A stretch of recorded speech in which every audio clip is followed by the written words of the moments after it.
Earlier, we saw the launch of the FTSE Africa Stock Exchange Association Pan-African Index, an independently calculated rules-based performance benchmark for Pan-African equity portfolios. Now, Sunil Benimadu, he is president of ASIA, and he says the timing is right, considering the growing interest of the international investment community for investment opportunities in Africa. He joins us now on the line from Mauritius. Sunil, good afternoon. I just want us to explore a little further the development of this index. Now, of course, FTSE are well known globally as index calculators.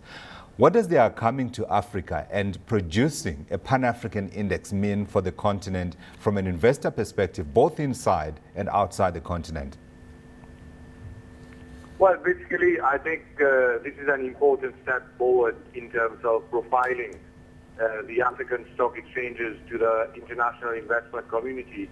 And the choice of FTSE, I think, is due to the fact that FTSE is very well known and is very well established as an index provider. And we felt at the level of ASIA, of the African Securities Exchanges Association, that the timing was right to bring to the world a Pan-African index that would track the performances of many listed companies from different member exchanges of ASIA and try to profile these companies to the international investment community. We all know that Africa is attracting a lot of investors' interest because of the strong growth that Africa is showing, and we feel that the timing is right for us to come forward with this FTSE Pan-African ASIA index. Yeah. Now, what kind of investor do you think would be interested in investing on an Pan-African index, particularly given the diverse nature of African markets? I mean, we range from two stock indices like we saw with Rwanda, which was launched last week, to, of course, the JSE, where volumes reach anything between $1 billion and $2 billion on a daily basis. Well, basically, this index is a capital-weighted index, so, of course, it is tracking those companies listed in the different exchanges which are really meaningful in terms of their size, in terms of their liquidity, and in terms of their investability. So we think that, we already have sizable companies listed in the different exchanges outside of South Africa today. And many investors in the world are looking at frontier markets, because I think what we see today is a major shift in asset allocation at the international level. Investors are looking outside of the traditional market and looking more and more towards, markets, frontier markets that have a strong growth potential, and are looking at those companies that are operating and listed on those exchanges, because these companies are being run in a more transparent manner, are complying with disclosure requirements, are giving their results on a regular basis, so the timing is right. Have you seen any change in the mandates of some of the institutions that would likely want to follow an index such as this one? Are you seeing any kind of money coming and trying to track this index? Well, I know that before the Arab Spring, Africa was high on the list of many institutional investors from the Western world looking at new opportunities in new high-growth markets. Then following the Arab Spring in early 2011, we saw that this high inflow into the frontier African market somehow was tempered, but we're seeing regained confidence. We see more inflows towards African markets over the last few months, and I think that the creation of a Pan-African index which would allow these investors to track the performances of different African stock exchanges in a more organized manner will certainly bring African exchanges and African listed companies much more on the radar screen of these institutional investors from the Western world, but also from the Eastern world. Yeah. Do you have a target in terms of the amount of money you think perhaps could potentially follow this index? I mean, we do know that here in South Africa, for the FTSE JSE, for instance, we're talking billions of rand.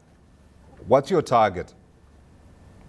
I don't think we've not set any target because the index has been launched, but what we see, for example, from people like you already, there's a lot of information seeking inquiry about the index, and we've been contacted by many journalists, many analysts, asking us a lot of questions about the index, about asking FTSE especially about the rules, about the ground rules of the index, about the methodology of this index. So it's very clear that this index is gaining traction, and we hope that over time it will attract a lot of inflows to our market. We don't have a very specific target, but we are very confident that given the traction that Africa is obtaining, given the interest that African countries are obtaining from the international investment community as the last frontier market, we are very sure that this will translate into higher interest from investors for listed companies in different exchanges around Africa. Yeah, I'm certainly hoping that one day we'll be able to track that number, Sunil, the amount of money that index trackers would be devoting to the Pan-African index. Before we let you go, one more question. Now, we know, of course, Africa is a continent made up of 54 African countries. We've got this index tracking the performance of 19 African countries. What work remains to be done to get the other countries that don't have stock exchanges to put up the capital markets, but also perhaps at the same time, the development of a Pan-African strategy that produces maybe one day, who knows, a whole index based on Africa as a continent, as one economy, with all stocks covered by one index?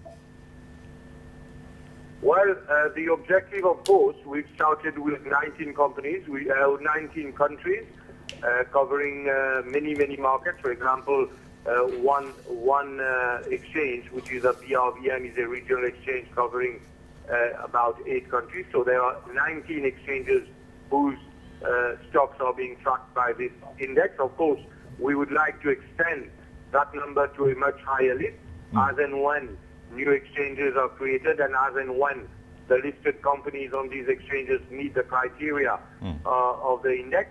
And we would certainly try to bring in more and more companies to that index. And hopefully, as you rightly pointed out, over a certain period of time, we'll have one index tracking the big majority of large companies, medium-sized to large companies that are operating on the continent.